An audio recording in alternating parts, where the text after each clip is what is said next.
کراچی کی بارش، مشتاق احمد یوسفی صاحب کی تصنیف، زرگزشت سے ایک انتخاب۔ آئیے سنتے ہیں۔ گھر کے سامنے والی سڑک کے نالے کی صحیح گہرائی آخری اشاریہ تک تو ہم نہیں بتا سکتے، اتنا ضرور یاد ہے کہ ایک موج ہماری اینک کو بہا کر لے گئی اور اب ہم اس قابل بھی نہ رہے کہ ڈبکی کھائے بغیر پانی اور خشکی میں تمیز کر سکیں۔ گلی کے نکڑ پر شیخ رحیم بخش ملک رحیم بس کمپنی نے ترس کھا کر ایک پرانا ٹیوب دے دیا، جسے کمر سے باندھ کر ہم نے چڑھتی ندی پار کی۔ کالونی کے تمام مکان ایک دوسرے کا چربا تھے اور بغیر ٹینک کے تو ہر مکان پر اپنے مکان ہی کا گما ہوتا تھا۔ نتیجہ یہ ہے کہ 3-4 جگہ اہل محلہ نے پان کی ایک ایک گلوری کھلا کر واپس پانی میں چھوڑ دیا۔ در بدر لگر اندازی کے بعد گھر آیا تو دیکھا برآمدے اور کمرے میں نالے کا پانی ٹھاٹھے مار رہا ہے۔ مکان چوڑا ہے پر نشیبی علاقے کے پیالے میں واقع ہوا تھا۔ جن موریوں کا کام گھر کا گندا پانی باہر نکالنا تھا، وہ اب فعل معکوس انجام دینے میں جٹی ہوئی تھیں، یعنی باہر کا غلیظ پانی ان کے توسط سے بھل بھل اندر داخل ہو رہا تھا۔ سطح آب پر جا بجا روئی کے گالے تیر رہے تھے۔ ہوا یوں کہ ایک دن ہم نے اپنی اولاد کو تنبیہ کی کہ شرفا کے بچے گلاسوں اور چپلوں سے نہیں لڑا کرتے ہیں، خدا ان کی عمر دراز کرے۔ اس کو ان سعادت مندوں نے ایسا گرہ میں باندھا، پھر کبھی تکیے سے زیادہ سخت چیز استعمال نہ کی۔ ایک چارپائی پر دونوں بچیاں اپنی گڑیوں پر چھتری لگائے سہمی بیٹھی تھیں، دوسری چارپائی کتابوں کے مچان تلے بچھی تھی، جو کباڑی سے خریدے ہوئے صبغے اینڈ سنز ناشران و سوداگران کتب کے سائن بورڈ کو دیوار کی ریلوے کی بالائی برتھ کی طرح لٹکا کر بنایا گیا تھا۔ اس پر ساری متاع فقیر کتابیں 3 قطاروں میں سجی رہتی تھیں اور ان کے اوپر دیگر غیر ضروری اشیاء۔ اس فال سیلنگ کے نیچے چارپائی پر دونوں بیٹے پشیمان بیٹھے تھے۔ بڑے نے سوتے میں نیکڑ سے باتھ روم کا کام لیا تھا اور اب پیش بندی کر رہا تھا کہ دیکھیے امی، میری نیکر میں آپ کے گڈو نے پیشاب کر دیا ہے۔ تعجب اس پر تھا کہ گڈو میاں سسکیاں لے کر یقین دلا رہے تھے کہ امی اب نہیں کروں گا۔ لالٹین ایک کونے پر لٹکی ہوئی تھی جہاں ایک کالی زبان بن گئی تھی۔ ٹوٹے ہوئے گلوب پر جو کاغذ کے آٹے سے چپکایا گیا تھا وہ آدھا جل چکا تھا۔ اس کی آنکھ مارتی ہوئی روشنی میں ہمارے بچوں نے بلی کے بچوں کو دیکھا اور دونوں کے بچے ایک دوسرے کو دیکھ کر بہت خوش ہوئے۔ آج ہم نے اپنا چہرہ دیکھا۔ بیگم بہت خوش نظر آ رہی تھی۔ کچھ دیر بعد ہمیں کچے صحن میں لے گئیں اور کہا، دیکھو آج میں نے 2 ٹنکیاں پانی سے بھر لی ہیں، بالکل موتی کی طرح، ڈھیروں کپڑے دھل جائیں گے۔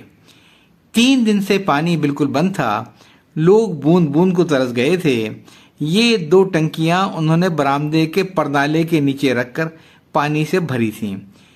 انہیں دیکھ دیکھ کر یہ بی بی اس قدر خوش ہو رہی تھی گویا کوئی خزانہ مل گیا ہے۔ یہ دکھانے کے لیے کہ دونوں لبالب بھری ہیں، انہوں نے لالٹین اپنے چہرے تک اٹھائی تو مانگ میں ایک سفید بال نظر آیا جو اس سے پہلے ہم نے کبھی نہیں دیکھا تھا۔ پانی اولے کی طرح ٹھنڈا ٹھار اور موتی کی مانند جھلمل جھلمل کر رہا تھا۔ ہمیں اس میں اپنا چہرہ نظر آیا۔ مفلسی میں جوتا گیلا۔ گھر کی ساری کائنات چارپائیوں پر محفوظ کر لی گئی تھی۔ بچے ایلومینیم کی پتیلی کو تیرتا ہوا دیکھ کر خوشی سے تالیاں بجانے لگے۔ مٹی کے چولہے سے پانی ابل رہا تھا۔ دیکھا کہ آج پاؤں پر ورم نہیں ہے۔ اتنی دیر ٹھنڈے پانی میں رہنے کی وجہ سے تلوے اتنے گورے ہو گئے تھے کہ ہمیں شبہ ہونے لگا کسی اور کے تو نہیں آگے۔ سلوٹیں پڑنے سے بقول گڈو میاں کریپ سول بن گئے تھے۔ تھوڑی دیر بعد نالا اتر گیا اور سارے گھر کا پانی اجلی اجلی ملائم مٹی کی دبیز تہ چھوڑ گیا۔ بچے اپنے ننھے منھے پیروں کے نشان دیکھنے کے لیے اس پر خوب چلے۔ بالکل ایسے ہی بقدم خود نشان پلنگ کی چادر پر بھی تھے، مگر وہ زیادہ واضح اور دیر پا تھے۔ سونے سے پہلے ہم نے دونوں جوتوں کو فیتے سے باندھ کر لالٹین کی گردن میں ہار کی طرح لٹکا دیا تاکہ صبح تک سوکھ جائیں۔ صبح 4:30 بجے بجلی کے کڑکنے سے آنکھ کھلی تو کمرے میں چمڑا جلنے کی چراند پھیلی ہوئی تھی۔ اٹھ کر دیکھا تو معلوم ہوا کہ جوتا جو گلوب کے ٹوٹے ہوئے رخ پر تھا، اس کی ایڑی کے اوپر کا پشتہ جل کر اب پشاوری چپل بن گیا ہے۔ ہم لالٹین اور جوتا بجھا کر ایسے سوئے کہ صبح 6:45 بجے آنکھ کھلی۔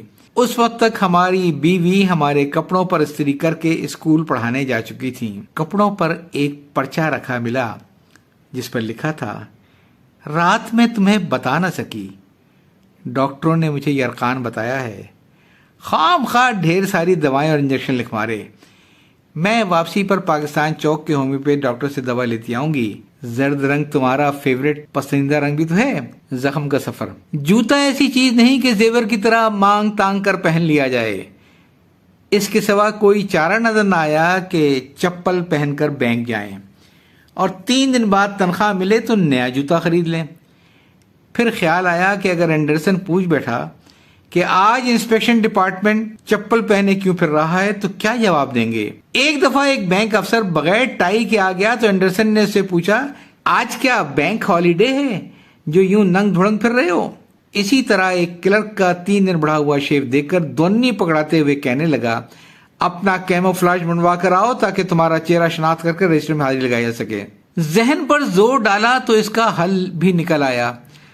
چپل پہن کر ایک پیر پر پٹی باندھ لی، کسی نے پوچھا تو کہہ دیں گے چوٹ لگ گئی ہے، اور یہ کچھ ایسا جھوٹ بھی نہیں ہے، آخر اندرونی چوٹ تو آئی ہی تھی جس کے بارے میں حضرت نون ناروی سہل ممتنع میں فرما گئے، جگر کی چوٹ اوپر سے کہیں معلوم ہوتی ہے، جگر کی چوٹ اوپر سے نہیں معلوم ہوتی ہے۔ ایک مونڈے پر نیلے رنگ کا جھاڑن پڑا نظر آیا تو اس میں سے ایک لمبی سی دھجی پھاڑ کر پٹی باندھ لی۔